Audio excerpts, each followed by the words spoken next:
তার পর্যালোচনায় দেখা যাচ্ছে যে ম্যাথমেটিক্স এবং ইংলিশে পাশের হার কম। ইংলিশ এবং বাংলায় গ্রাম অঞ্চলে বেশি ফেল করছে। ইংলিশে পাস করছে মাত্র 69.66%, আর গণিতে 64.62। 5ই আগস্টের পর এখন তো কোনো রাজনৈতিক সরকার নাই, অন্তর্বর্তী সরকার। ওনাদের স্পষ্ট ছিল শিক্ষার প্রকৃত মান জানতে চায়।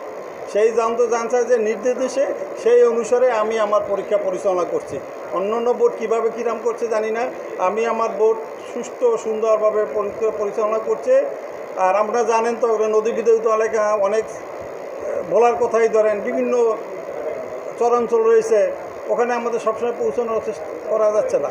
আমাদের স্কুলের সংখ্যা অনেক বেশি, কিছু বেশি হইল, কিন্তু সেরকম যে মান উন্নয়ন সম্পন্ন প্রতিষ্ঠান খুব কম আছে, যার জন্য এখন গ্রাম অঞ্চলে কিন্তু আমার রেজাল্ট একটু খারাপ হয়েছে। যেমন বিশেষ করে ম্যাথ বা ইংলিশ, এই দুইটাই গ্রাম অঞ্চল থেকে বেশি খারাপ হওয়ার কারণে আমার পার্সেন্টেজ এরকম কমে গেছে।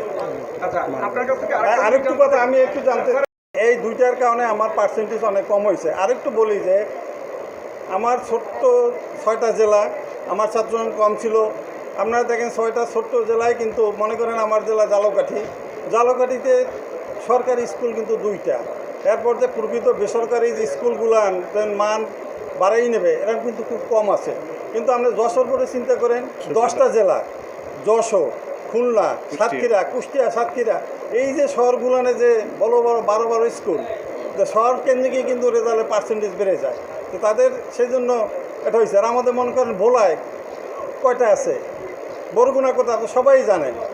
সেই কারণে আমাদের পার্সেন্টেজ এবার একটু কম হয়েছে। কিন্তু আমরা কিন্তু চেষ্টা করছি একেবারে 100% নকলমুক্ত পরিবেশে পরীক্ষা নেওয়ার। আমি মনে করি এই 2টা সাবজেক্টের কারণই হয়েছে। আর বিশেষ করে যে তা আগে যে একটা টেন্ডেন্সি ছিল যে পরীক্ষার হলে গেলেই আমরা পাস করতে পারবো, হয়তো খাতা দেখার ব্যাপারে এরকম একটা ছিল যে লিখলেই নাম্বার দিয়ে দিবেন এইরকম।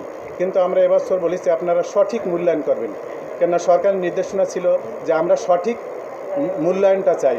আমি মনে করি যে গ্রাম অঞ্চলে যে ছাত্রছাত্রী আছে তাদের যদি টেক কেয়ার করা যায়, ভালোভাবে টেক কেয়ার করতো, তাহলে হয়তো পাশের হার ভালো হতো। আরও হয়তো দেখা যায় বিগত বছরগুলোতে একটা ছিল যে পরীক্ষার হলে একটু দেখাদেখির প্রবণতা এরকম ছিল।